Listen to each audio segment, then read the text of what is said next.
Hi everyone, welcome back to my channel, and if you are new, welcome. My name is Claudia. On today's episode of Casa with Claudia, I am going to be talking about things that you should know before you buy a house for the first time. This could fit into the category of people of repurchasing as well, but it is mainly focused on buying your first home.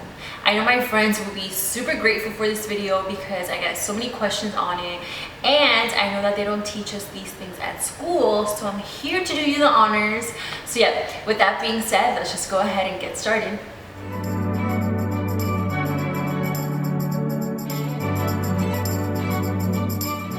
Going into this process alone can be very costly. I know that everyone goes on Zillow or Realtor.com and they think that they are an agent because they're looking at houses all the time.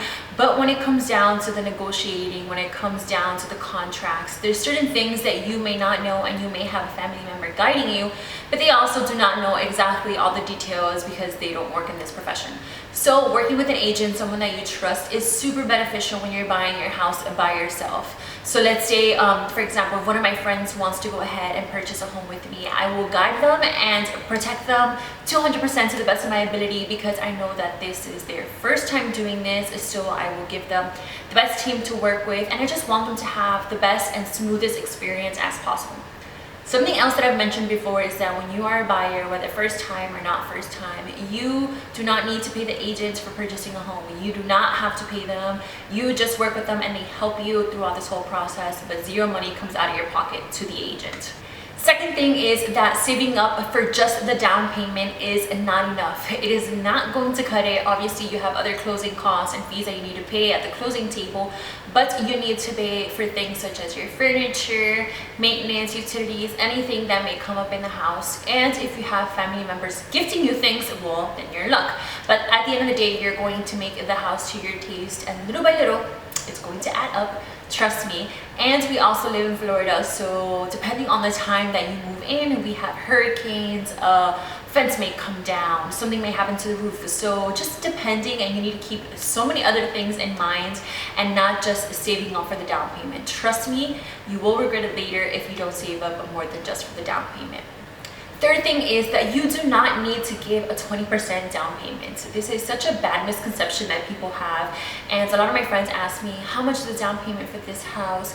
What do I need to pay? And I'm like, okay, you are a first-time home buyer, so you could qualify for an FHA program, and there's other programs that you can qualify for, but the FHA one is that they require a minimum of 3 to 5% down depending on your credit score. That's why I said credit score is very, very important. That's another topic I'm going to get into. You can also require for and qualify for the Fannie Mae Home Ready program, which is a minimum of 3% down. So let's say, for example, you're looking at a house that is $200,000 and you times that by 3%, that is $6,000. So yes, more or less you have an idea of what you need to pay for the down payment, but as I mentioned before, you need to save up for more than that and not just $6,000, because you're going to have to pay other things, which we already spoke about, but just keep that in mind. Fourth thing is credit scores. And yes, credit scores are super, super important when you're going to buy a house. The first thing the lender is going to look at is your credit score. They're going to look at your credit score to determine how much you can afford and what your interest rate is going to be. And we obviously want the lowest interest rate. Trust me when I say that a little bit lower, a little bit higher of a percentage is going to make a big difference in your mortgage payment.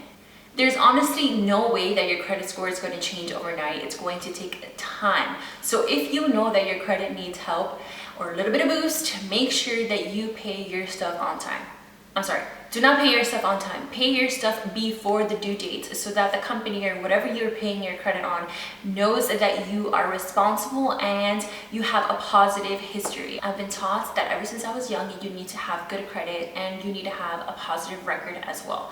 I have friends, and not even young people, but older adults as well, that they've already repurchased and obviously know about credits, but they also need help with their credit. It's not only young people, it's something that's going to continue going on with life. And whenever we're going to make any big purchase, we need to have good credit. And I know that everyone knows this, but it's super, super important when you're going to go into such a big financial decision. So yes, your credit is very, very important.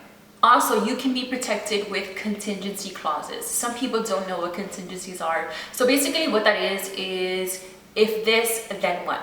So if this happens, then what is going to be the outcome of it? And let's say, for example, you go into a house and you fall in love with it.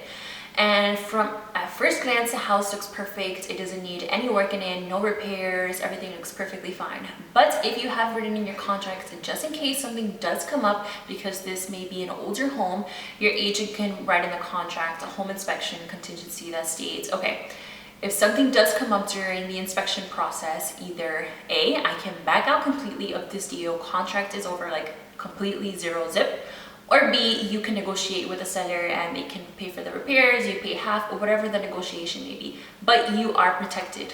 There's so many other contingencies. This is not the only one, but this is just an example that people don't know about, that you as the buyer can be protected and you do not have to stay to buy this home if there's something wrong with it. There's so many other contingencies, but this is a big one because a lot of people, this does happen to them, especially since we live in Florida. Something may happen and we do not know. There's a lot of older homes, and in Miami especially as well. So yeah, that is something for you to keep in mind and let your agent know when you're working with them. Hey, can I do this? Or there's other contingencies as well that they may let you know, but this is just one of the main ones. So I only mentioned some of the few things that you should know before buying a home for the first time. There is an even bigger list, but I think I covered the pretty basic ones and some of the most important ones as well. I hoped that you learned something new from this video that you didn't know prior. And as I've mentioned before and 1,000 times, it is super important to know what you're getting yourself into. I know that you should be working with the best people that have the best interest for you. And also, buying a home is no joke. It is a huge responsibility and there is so much that comes with it. So it's important to be prepared and know what to expect, because even though you never know what's going to happen, but it's important to have a little bit of background and have a little bit of knowledge before you get into such a big transaction, and probably the biggest one in your life. So yeah, that concludes this video. Thank you so much for watching, and if you want to support me and my channel, go ahead, comment, like, and subscribe, and I will see you guys in the next video. Bye!